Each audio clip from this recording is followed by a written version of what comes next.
আজকে তো তোমাকে শিক্ষা দিয়ে ছাড়বো। বদমাস তোমা, এখন এগুলা চেটে পরিষ্কার করো, দূরে যাও আমার আব্বুর কাছ থেকে। আমাকে বানর বানিয়েছে, আমি তো এটার বদলা নিবই। এটা বলতেই তাকে আমি লাথি মারি, এরপর দুজনের কিস হয়ে যায়। দূরে যাও আমার কাছ থেকে। হায় আল্লাহ, প্রথম কিসই বান্দরের সাথে হয়ে গেল।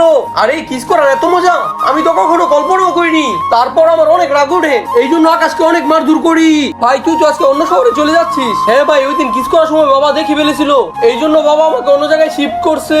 তাহলে আমাদের একটা দেখা করার ব্যবস্থা করে দে না ভাই। হ্যালো তোমা, আজকে একবার রেস্টুরেন্টে দেখা করো, আমি অ্যাড্রেস পাঠিয়ে দিচ্ছি। আজকে মনে হয় আকাশ তোকে প্রপোজ করবে। সত্যি করে বলবি তোর আকাশকে অনেক পছন্দ, তাই না? হ্যাঁ, আমারও ওকে অনেক পছন্দ। তারপর আমি সন্ধ্যায় রেস্টুরেন্টে যাই। আরে বেবি, তোমাকে তো এই দেশটা অনেক সুন্দর লাগছে।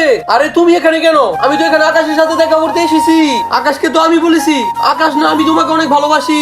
ছাড়ো আমাকে, ছাড়ো। তারপর আমি তাকে লাত্তি মেরে আরিয়ানের বাসার সামনে যাই। আরিয়ান তো কিছুক্ষণ আগে এয়ারপোর্টে গেছে, আমি আমার গাড়ি দিয়ে দ্রুত এয়ারপোর্টের দিকে যাই। সেখানে আরিয়ানের সাথে দেখা হয়ে যায়। আমি আবার আসবো, এই নাও তুমি এটা রাখো। তারপর আমি বুঝতে পারি সে আমাকে প্রপোজ করে ছোট্ট একটা রোবটের মাধ্যমে।